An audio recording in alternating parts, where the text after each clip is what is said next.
Tere päevast! Postimehe sõjastuudio alustab. ÜRO Peaassamblee nädal on toonud Ameerika presidendi Ukraina teemalistesse väljaütlemistesse hoopis uue suuna. Meil on stuudios julgeolekuekspert Rainer Saks. Tere päevast! Tervist!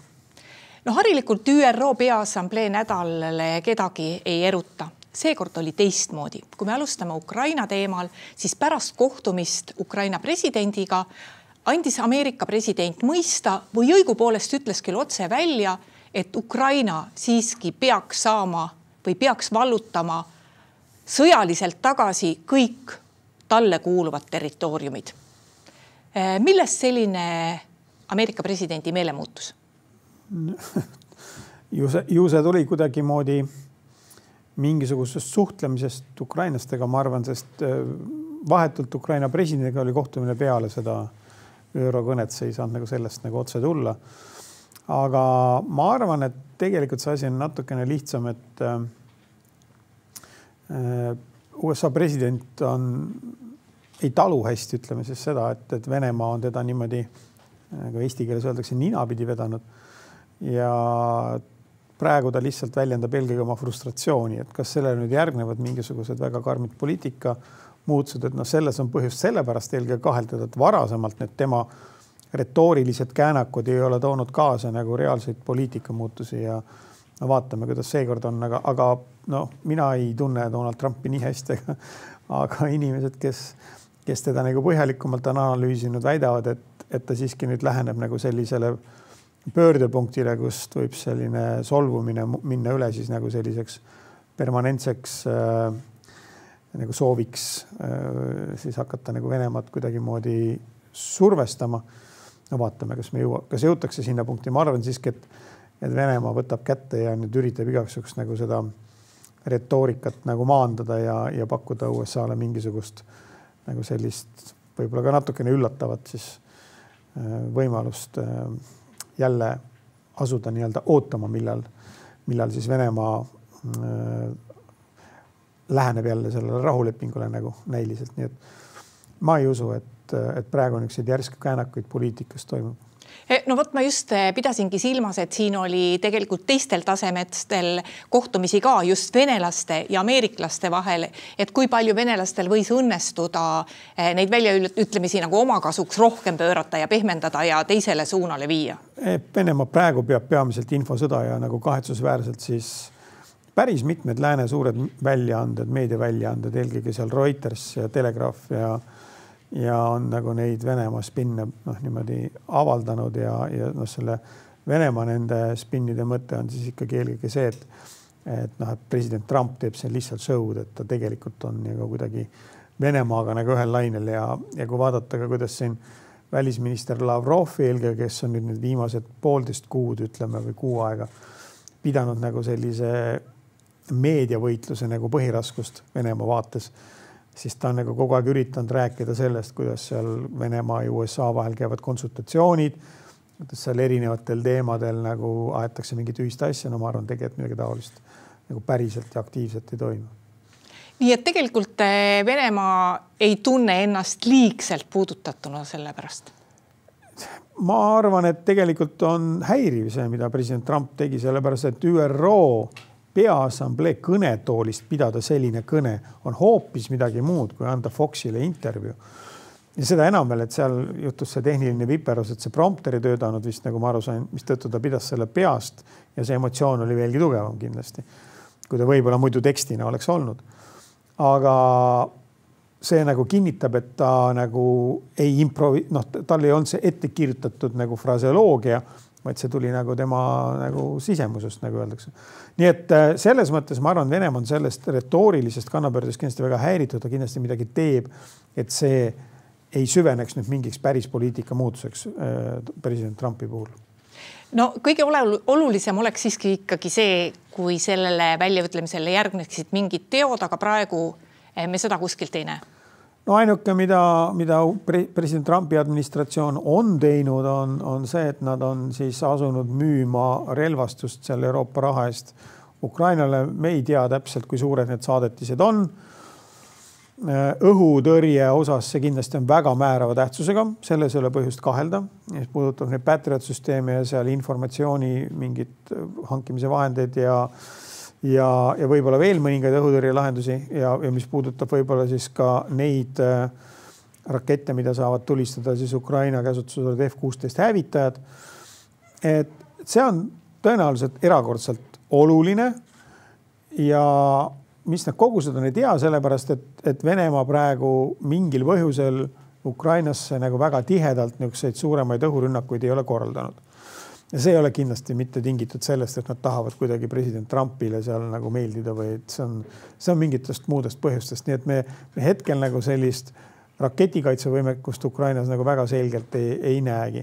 No võib-olla ka põhjus on see, et Venemaa moderniseerib või modifitseerib oma rakette, et üritab nende tabavus seda protsenti tõsta, et praegu on see olnud väga madal.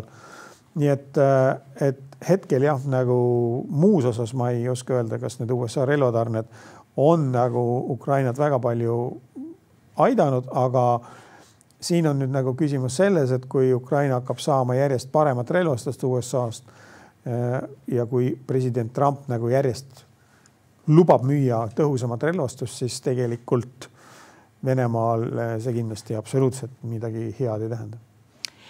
No Eesti viis sedapuhku ÜRO Julgeolekunõukogus meie teema ehk siis Vene lennukite sisenemise meie õhuruumi, mis pani kõik kõnelema sellest, et mis võiks olla järgmised sammud, kui venelaste lennukid jätkavad aeg-ajalt NATO õhuruumi tuleku.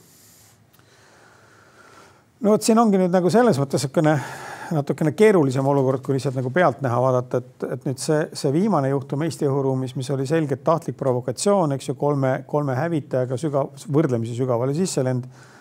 Et no seda laadi intsidente ma pakun, et no pigem ei tule. Ei Eestis, ei Lätis, ei Leedus, ei Poolas, ei kuskil mujal. Ja pärast, et nüüd on juba see risk läinud nii suureks, et need lastakse alla, et seda riski Venemaa praegu kindlasti nagu mingis ajaperspektiivis ei võta. Aga mis on nüüd see teine lugu on nende Vaindloo juures ja mis tekivad need nagu nii-öelda riivamisi sisselendamised, et no see on küll pigem võimalik, jah, et selles osas ma ei saa öelda, et seda ei tule, sest see juba tulenevalt seal nendest navigeerimisprobleemidest teinekord neid asju juhtub.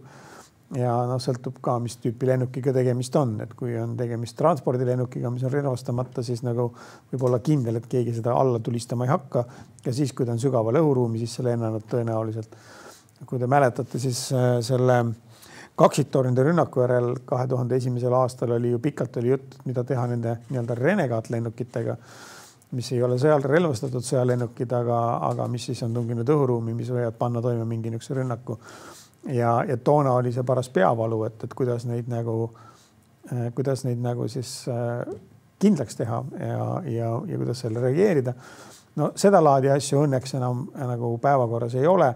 Nii et ma arvan, et Eestis toimunud intsident näitas ka seda, et siin paiknevad õhuturbeüksused suudavad väga efektiivselt nagu ja otsustavalt reageerida toimuvale ja siiski minu hinnangul siiski väga hea, et ei eskaleeritud seda lihtsalt nagu mõttetult neid alla tulid selles olukorras, kus nad otsest sõjalist ohtu ei kujutanud, vaid suruti õhuruumist välja. Nüüd järgnev diplomaatiline tegevus määrab ära selle, et mis siis on nagu edaspidi see, ütleme, võimalik heidutus ja ma arvan, et see, mis nüüd Eesti on teinud seal ÜRO Julgeolekunõukogus selle ühe kohtumise, mis minu hinnangul oli küll väga, väga heade tulemustega ja ka siin need NATO artikkel 4 arutelud, mis pealt näha ei pakkunud mingisugused teadmist nagu kõmulisi nagu avaldusi, aga ikkagi nagu on selgelt väljendanud paljud liikmesriigid, kellel on see võimekus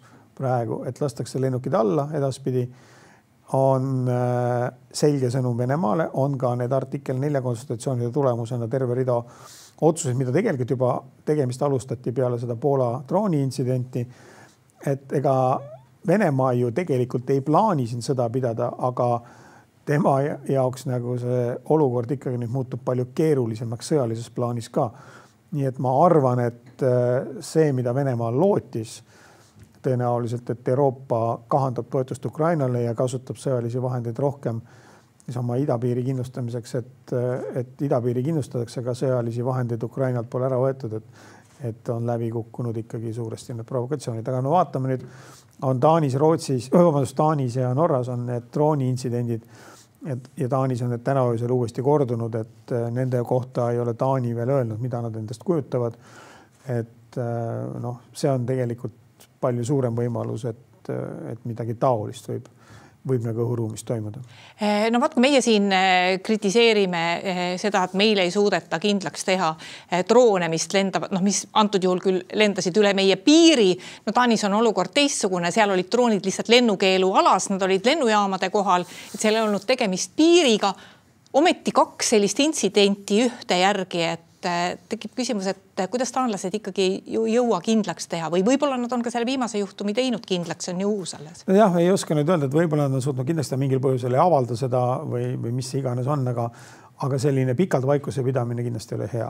Et see annab võimaluse Venemaale ja teistele, kes soovivad meedia manipulatsioonideks ja igasugusteks infooperatsioonideks ja kui see piisavalt kaua see vaikus on püsinud, hakkavad levima mingid niisugused teooriad, mida pärast ei ole võimalik enam kuidagi ümber lükata, nii et ma arvan, et nad ikkagi peaksid suutma varsti öelda, aga see nüüd midagi nagu nende intsidentide kohta, mis selle taga on. Aga see nagu osundab tegelikult nüüd ühele väga tõsisele probleemile ja võtame seda isegi Venemaa välja, et see ei ole nagu hetkel oluline.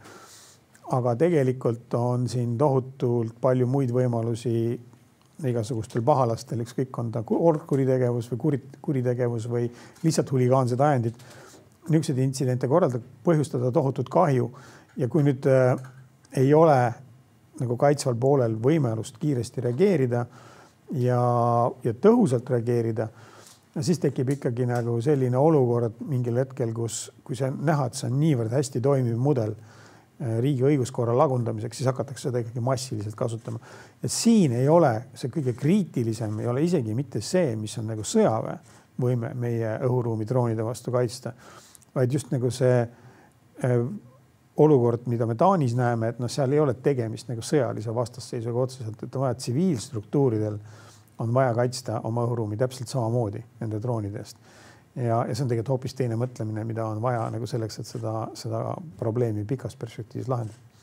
Kui ma veel korraks tulen tagasi nende Vene hävitajate juhtumi juurde meie õhuruumis, siis väljaütlemisi oli ju igasuguseid ja tegelikult erinevates riikides Poola ütles välja, et kui nendega peaks midagi sellist juhtuma, siis tulistatakse need alla. Rootsi minu meelest ütles välja, et kuidas nendesse väljaütlemistesse suhtuda? No need on täpselt niimoodi, et Poola ja Rootsi puhul ei kahtle ka, et see peab.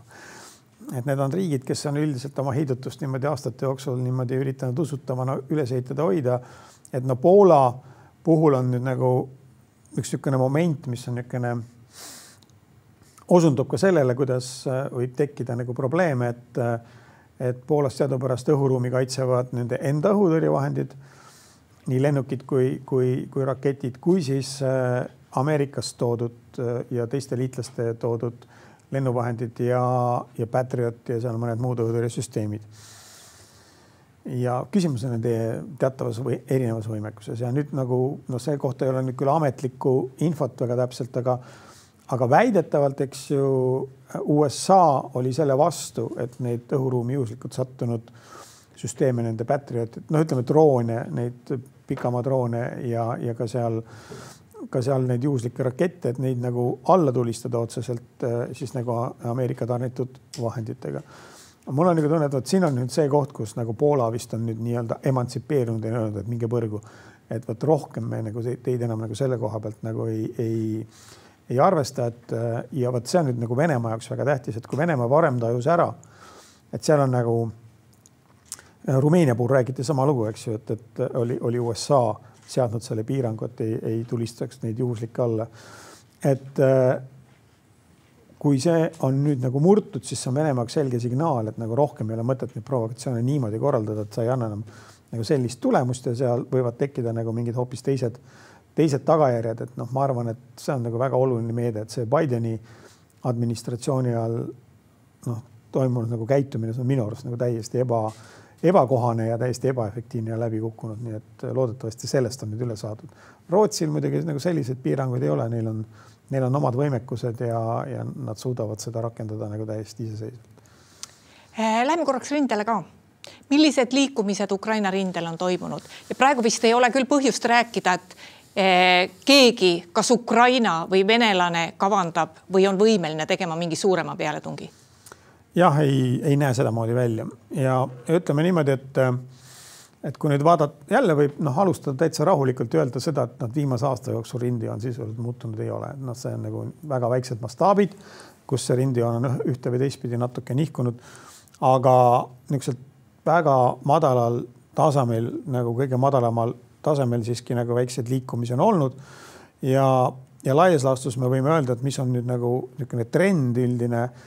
Kui vaadata nüüd aastal 2024 oli kõige intensiivsem Vene armee pealetungi periood oli seal septembrist kuni detsembri keskpaigani, kus siis jõuti siia Pokrovskile nagu ka kõige lähemale ja seal on see rinne nüüd sealt maalt püsinud enam-vähem. Siis sealt edasi on ikkagi Vene armee rünnakute aktiivsus langenud ja nad uuesti nüüd üritavad sügise saabudes millegi pärast. Ma ei oska seda nii täpselt ka seletada, et kas see tuleneb siis nüüd nagu Ukrainast edukast vastutegevusest või nad ei ole suutnud varem siis seda rünnakut niimoodi käivitada mingitel muudel põhjustel, aga nüüd nagu näib, et nagu Venemaa üritab jälle uuesti rünnaku seda tempot üles saada ja see väga hästi ei lähe korda ja nüüd on, mis on juhtunud nüüd alates augusti algusest on Ukraina vasturünnakud on nagu sagenenud ja Venemaa tegelikult, kui vaadata siis veel kevadel üritas peale tungida aktiivselt siis kõigepealt siin Suumi juures, siis siin selles piirkonnas, see on siis, kus on need Lõõman, Kupjansk ja Siiversk ja niisugused, mitte just kõige suuremad linnad, aga mida nad üritavad kätte saada, et siin on Slavjanski linn, et siis suuta Slavjanskit ja Kramatorskit rünnata. See siin rinne oli juba 22. aastal terve suve, aga natukene üritatakse ka siin Harkovi ja Belgorodi vahelisel piirialal edasi tungida, aga need lahingud siin ei oma küll mitte mingisugust nagu tähendust ega mõju. Ja siis nagu kõige suurem pealetungisektor on siis siin Pokrovski juures ja nüüd kevadest alates, kui võrrelda siis nagu praegu siis Vene armee sisuliselt siin on kaotanud initsiatiivi, see on nagu läinud ukrainlaste kätte ja vaikselt nagu jätavad siin positsioone maha, aga ütleme, see ei mõjuta nagu üldist sõjategevuse olukorda, see on pigem nagu niisugune psühholoogiline moment, aga selgelt nagu seda pealetungi siin enam ei suudeta läbi viia. Ja siin on nüüd nagu päris hästi õnnestunud Venemaal seda rünnakute tempot hoida, kuigi edenemine väga kiire ei ole, niisugused väiksed edasiliikumised on olnud. Ja siis nüüd, mis on nagu suurim muutus, mis on toimunud siin Pokrovski juures, on siis Ukraina suutnud ühe venelaste rünnaku siis pareerida ja muuta selle kaotuseks, haaranud seal piiramisrõngasse mõned Vene üksused, mis ei ole küll liiga suured, aga see on siiski nagu tõsine tagasilöök. Venemaa ei ole suutnud seda olukorda lahendada ja nüüd natukene aktiivsemalt on ka siis siin Donetskist otse läände või edela suunda siis üritatud jõudnud nii Propetrovski oblasti territooriumil, siin piirialadest on Vene armee suutnud nüüd nagu üle tulla. Ja nüüd oodatud on väga siin pikka aega juba, et Vene armee korraldab suurema pealetungi lõunas veel või siin ka räägiti ju pikka aega, et üritavad Dneprist üle minna, midagi taolist. Tõsiselt võetavalt ei ole ja Venemaal ilmselt selleks ka jõudu ei ole. Nii et üldiselt jah, võib sinu formuleeringuga olla nõus, et vägesid kummalgi poolel niisuguse suure pealetungi korraldamiseks, mis viiks nagu selle rindejoone niisugusele drastilisele muutusele hetkel ei ole. Vot enne saate lõppu ma tahan ühe asja veel ära küsida, et paar päeva tagasi sa kirjutasid oma päeva ülevaates, et ukrainlased on hakanud näitama korraldama uut kampaaniat selle Krimmi silla vastu ja esimene samm oli see, et nad tutvustasid oma uut drooni. Mis see uus droon endast kujutab? No seda keegi nagu päris tegutsemas ei ole veel näinud, ta oli lihtsalt muljetavaldav selles mõttes, et sisuliselt on tegemist torpeedoga, aga siis sellise torpeedoga, mis suudab autonoomselt nagu droonilaadselt siis opereerida väga pikkadel distantsidel ja No ma arvan küll, et me seda Krimmi silla rünnakut niipea ei näe, aga see on lihtsalt selline psühholoogiline kampaania. Aga see droon, mida siis nagu demonstreeriti, mis liigub vee all, on siis võimeline jõudma tegelikult võt nüüd mitte ainult siit kuskilt startides siia Krimmi sillani, võib-olla Aasovi merele isegi, aga siis ka just nimelt sinna rannikualadele. Ja nüüd Ukraina ju, mida ta teeb, ta ehitab üles nüüd nagu sellist pidevat rünnakuvoogu siin lõuna suunda, et siin on hävitatud terve rida just nimelt siin Krimmi lääne osas eelkõige, aga nüüd ka viimaste rünnakute ajal siin lõunas ja nagu siin varemalt juba põhja pool on hävitatud Venemaa õhutõrje. Nüüd on hakatud ründama neid Venemaa seirevahendeid, mis suutsid tuvastada ka objekte vee all. Ja lisaks sellele on siis nüüd viimased 2 päeva Ukraina droonid uuesti rünnanud, pealveedroonid, mitte siis allveedroonid, rünnanud Venemaa neid Novorossijski sadamat, see on ka sinna ja siis Tuapse, mis on siin natuke allpool. Need on ikkagi juba niisugused Venemaa jaoks väga häirivad rünnakud, et need droonid jõuavad uuesti sinna rannikule välja. Esialgu need on küll nafta terminalide vastu olnud rünnakud, aga võivad järgneda märksa suuremad rünnakud ka Mustamere laevastiku vastu. Nii et see sild ei ole nagu hetkel see kõige olulisem, aga see on niisugune psühholoogiline surve, ma arvan, Venemaa väejuhatusele. Rainer Saks, aitäh tulemast Postimehe Sõjastuudio saatesse. Palun. Ja aitäh ka kõigile neile, kes meid täna vaatasid. Postimehe järgmine otsesaade on eetris homme. Seniks lugege uudiseid postimees.ee.